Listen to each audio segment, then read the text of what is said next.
జీవితంలో. అర్థమవుతుందా?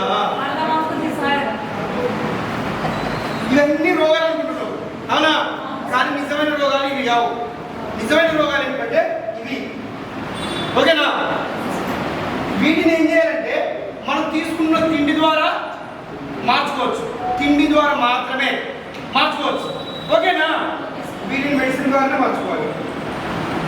ఏమనుకుంటారంటే అదే ఎవరికి శాశ్వతంగా ఉండేది అనుకుంటాం.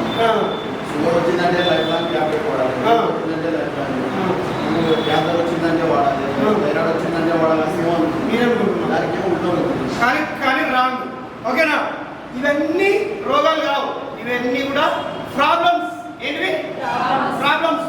ఈ ప్రాబ్లమ్స్ని ఎట్లా నయం చేసుకోవచ్చు అంటే మనము ఎట్లా చేసుకోవాలంటే తిండి ద్వారా నయం చేసుకోవచ్చు. ఆ తిండి ఏం తినాలి అంటే 30, ఇది సైంటిఫిక్ రీజన్ అన్నమాట. 30:40:30 అనేది ఒకటి ఉంటుంది అనమాట. ఈ ప్రకారంగా ఫుడ్ తినాలి డైలీ. ఈ 30 ఏంటివి? మనము ఫ్యాట్స్ అన్నమాట, కొవ్వులు, అంటే గుడ్ కొలెస్ట్రాల్ బాడీలోకి ఇవ్వాలి, ఓకేనా? 40% కార్బోహైడ్రేట్స్ ఇవ్వాలి, ఓకేనా? ఇంకొక 30% విటమిన్స్ మినరల్స్తో కూడుకున్న ఆహారాన్ని ఇవ్వాలి. ఇవన్నీ ఎక్కడ దొరుకుతాయి మనకు?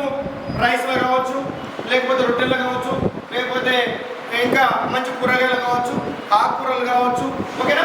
కూరగాయలు కావచ్చు, ఇవన్నీ దొరుకుతాయి. కానీ మన నిత్య జీవితంలో ఏమైందంటే వంకాయ, ఆలుగడ్డ, పప్పు, ఓకేనా? గుడ్లు, చికెన్, ఇవే ఎక్కువ తింటాం. Yes or no?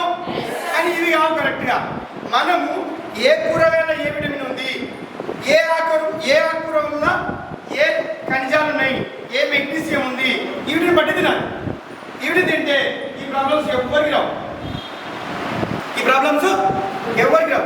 ఇవన్నీ కామన్, ఇవన్నీ రోగాలు వస్తుంటాయి, పోతుంటాయి. కానీ ప్రాబ్లమ్స్ వచ్చినాక మనకు అట్లే పెట్టుకుంటున్నాం అంటే అది మన తెలియదు. దాన్ని ఏం చేయాలి? మనం తిన్న తిండిని మార్చుకోవాలి. ఏం తినాలి, ఎంత తినాలి అనేది ఒక గైడెన్స్ ఉంది. పూర్వకాలంలో 100 ఏళ్ళు ఈజీగా బతికేవాళ్ళు, అవునా? 100 ఏళ్ళు బతికేవాళ్ళు. అప్పుడు ఏంటంటే తింటున్నారు, కరెక్ట్గా వర్క్ చేస్తున్నారు, తిన్న తిండి క్యాలరీస్ ప్రకారంగా బర్న్ చేసేవాళ్ళు. Yes or no? ఇప్పుడు తిన్న తిండిని ఎవరైనా ఖర్చు చేస్తున్నారా? వర్క్ చేస్తున్నారా? లేదు, అంతే. కాబట్టి ఇంకోటి దానితో కెమికల్ ఫుడ్డే, టోటల్ కూడా కెమికల్ ఫుడ్డే. ఉదయం నుండి రాత్రి వరకు మనం తింటున్న తిండి మొత్తం కూడా కెమికల్తో కూడుకున్నది. Yes or no? ఒక్కటైనా మనం లోపలికి కెమికల్ లేకుండా ఇస్తున్నాం అనేది ఏదైనా ఉందా? లేదు, ఓకేనా? ఓకే బాబు.